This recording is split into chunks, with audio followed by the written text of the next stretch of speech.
So, you've got a bunch of footage that you either shot or someone handed to you. You're ready to hop into the edit phase. You open up your trusted NLE of choice and hit New Project. Hold on, friends, not quite. If this is how your editing journey typically starts, then you might want to keep watching. Across all the videos I've seen covering how to get started with video editing, and yes, there's like thousands of these videos, I have obviously not seen them all. I have still yet to see any of them cover this one very basic, fundamental tool. As an editor, I virtually never start a new project, no matter what it is, without having this one thing in place. It's a project folder tree. It's a project folder tree. It's a project folder tree. Yeah. Folder mania. Pop, pop, pop. Here we'll briefly discuss what a project folder tree is, why bother with one, what's it actually supposed to do for you. I'll also give you a brief demonstration of the template project tree I currently use, which is an adaptation of the exact system that we used at Watcher Entertainment when I was there to manage multiple episodic series. And if you stick around till the end, I'll tell you where you can get these templates for free. What is a project folder tree? It's basically a customized nest of folders and template project files and project bins designed to ensure all of the potential assets that you will manage over the course of a project have a home. That's it. It's infrastructure. It helps you get started with an edit and stay organized throughout the process. That part is very important. My guess is that most people who already do this basically forget that they do it because it's so fundamental to their workflow. Or maybe it's just not very interesting, but I'm pretty sure there's at least a few freaks out there like me who find a well-organized folder tree very sexy. Why have a folder tree? What's it doing for you? This is something you'll probably hear me discuss a lot on this channel, most likely. Fundamentals. Fundamentals. Fundamentals. Fundamentals. Fundamentals. Fundamentals. Anyway, what the fuck? When it comes to editing, organization is a key fundamental. There are several reasons for this, but let's cover some big ones. The obvious benefits. Time conservation. Not having to build an organizational infrastructure from scratch every time you start a new project would obviously save you a lot of time. It also saves a ton of time throughout the duration of your edit. A project is a living, evolving entity. Changes to scripts, to footage, new downloaded assets, revisions upon revisions, new takes, lost takes, and you need to be able to seamlessly navigate to any asset you're looking for, to any version of that asset at any given time. Frankly, this should be all the reason you need to start implementing this immediately. Contrary to what some solo creators may think, this isn't just for collaborating. Obviously, if you're working with a team, it's incredibly powerful and necessary for everyone involved to know where things go and where to find things. But at the individual level, a well-designed project tree is basically the closest you can get to having a personal assistant, because it's a pre-built environment designed to remove as much friction and unnecessary decision-making from you so that you can immediately focus on what you need to focus on, which leads to the next point, energy conservation. Think of the Fremen desert suits in Dune. A still suit is a high-efficiency filtration system. It cools the body and recycles the water lost to sweat. In good working order, your suit won't lose more than a thimbleful of water a day. Most impressive.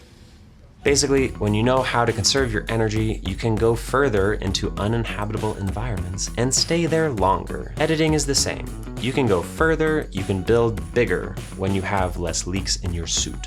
But when it comes to editing, what do you actually need energy for? There is an aspect of editing that is very much like performance art. It's both technical and creative. It effectively engages both hemispheres of the brain because it requires analytical convergent processing paired with open divergent thinking. But despite it happening mostly inside a computer, there is also a strong physical aspect to editing.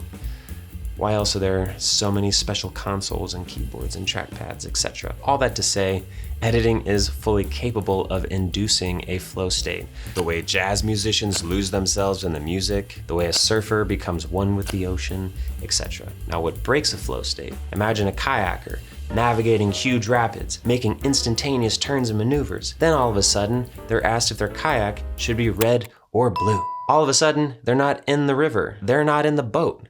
Their attention has been thrown outside of it. So editing is constant decision making, but when you have to stop and wonder what happened to that one clip from weeks ago, or where to put that new downloaded asset to access it later, you're now making decisions around the zone, not inside the zone. So a primary goal of solid project organization is to essentially automate any decision making that might pull you out of the zone once you're in it. And here's some fun research about flow states. They typically take 15 to 20 minutes to access. So any minute interruption doesn't just cost you those 60 seconds to address it. It could cost you up to 20 minutes each time. Now, I realize that all might be way more than you ever wanted to think about project organization, but it's still good to know. Here's an overview of what's all inside here. So I currently have two versions of these project templates. One is a more full and robust nested folders sequence, and then the second one, I call it the simplified version. And the simplified version, well, when you see what's in the full version, then you'll know why I simplified it. So we'll just be looking at the full version. We have the main folder tree here. You can see it gives me essentially an outline of all the potential moving parts and stages of my project. I don't have to use all of these. In fact, I usually don't. But keeping them all available to me in this way means if the project should expand its scope, I don't have to do much to know how to keep things organized as I'm going. You'll also see inside here a couple different templated Premiere projects, which are loaded up with a full bin structure that correlates to the folder tree. So let's dive in. Project files. This is pretty self-explanatory. This is where you're going to store and organize all of your project files from your NLE. Project media, obviously, for where your footage goes. Project audio is any audio specific assets for that video that are not part of principal photography. This is really for audio that is matched with your footage. You'll also see nested in here a full workspace to manage individual graphics and animations projects with an After Effects template that also has an internal bin structure. And we have a thumbnail workspace, documents. This is really, again, I told you this was the robust version. This is to house any kind of documents, scripts, captions, research, anything that you might want to have on hand as the editor of a larger project. If you're working on like a large documentary, then stuff like this becomes really handy to have on hand. Adaptations, once you export your video and publish it or distribute it, then that's not really the end of the story. A lot of times you might need to make different adaptations for different countries or different streaming platforms where you'll have to go back inside the project and tweak shit. You gotta think long game here. Here is a finishing folder if you want to be sending stuff out to a separate colorist or dedicated sound mixer, then that's what these spaces are for. They're very, very, very bare bones here. You can definitely scale these up depending on the pipeline that you are involved in. And then finally, we have our exports folder, and this is where you have rough cuts and final deliveries. And general rule of thumb, every single export that you kick out of your NLE first goes to the rough cuts folder. It goes there first because you never know what the actual final delivery will be. You might think you've kicked out the final right before you're about to upload, someone catches a tiny little thing and then boop, you gotta make another change. Everything that is not the final goes in the rough cuts folder. And then only once you have the published version, you drop that into the final deliveries along with all the archive versions and audio stems and that kind of thing. Those all go in here in the final deliveries. That's your package of the final thing. So let's hop inside the Premiere template project. Here is a project where I can actually demonstrate to you a little bit how I actually use this thing. So here in Current Cut, the point of this folder is to always keep your main timeline, your main working sequences up at the top. This especially comes in handy if you are working with other editors, then it's just very, very clear for them what is the latest sequence that they should be dealing with. The point of having a date and version number, it allows you to version up within the same day if you are making any significant changes or you want to be able to reference work that you did earlier in the day. And then same with the date, you will actually create a new sequence pretty much every single day that you log into your project so that you can keep track of your work that way. Now here in the breakdown, we have the source sequences, and this is where we use this thing called string outs, selects. That's what SLX is shorthand for.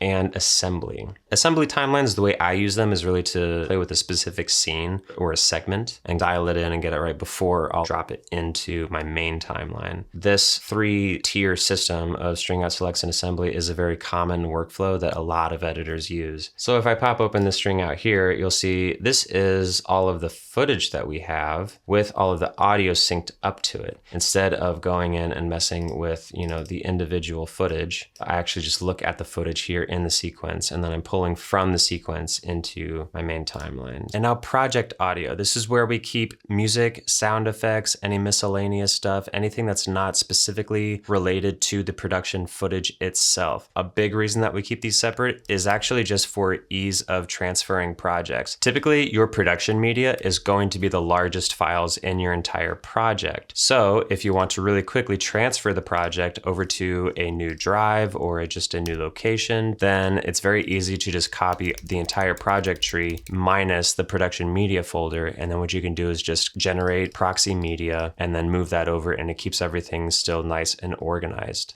Now, again, graphics and VFX. In this project specifically, we did not have any After Effects just because of the time constraint that we had. I tried to do everything inside of Premiere, which I was able to do successfully. So things like these title cards here, just made inside of Premiere. These images, I wanted to try out playing with adding these images in. We tried it, didn't work. These elements, we have fun little overlays, which I can show you here how we used it, was to basically frame this up. This is actually a nest. Here's how the mat was used over this clip. And also, let's talk about nests, because nests have a spot all the way down here at the bottom. And that's just generally because within Adobe Premiere, when you create a new nest, it just automatically drops that at the bottom of your project window. So having a nest folder down here at the bottom makes it really to just have a place to, you don't have to like drag them all the way up.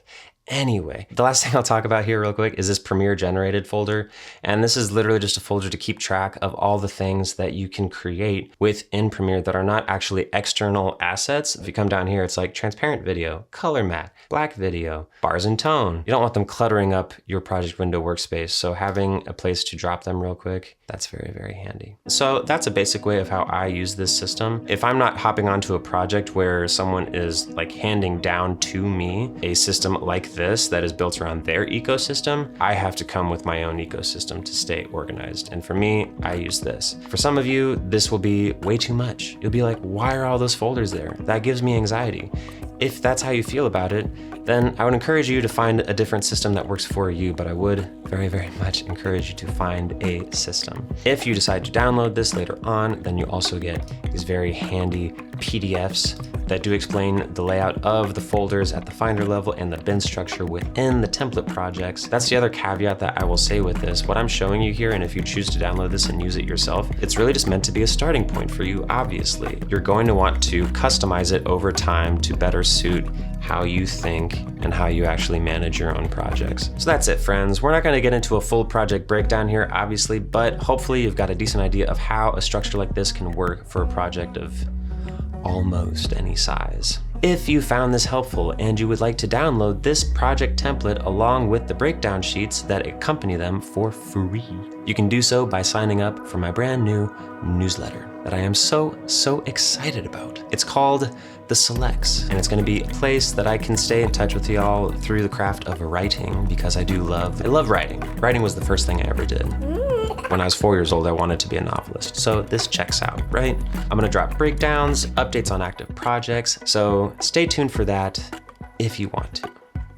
Or you don't have to. And if you don't care about all that and you just want the template, then just download it and unsubscribe. No shade, I get it. If you've watched up to this point, then thank you. I deeply appreciate you. And if you got some value from this video, hopefully you got a little more value out of it than you were expecting, that's the goal, then, do the thing. And let me know what you'd like to see more of from me. I'm still very much in build mode with this channel, and also just figuring out what formats are fun and sustainable for me at this scale. So any and all feedback at this point is very welcome. Okay, friends, much love. Until next time.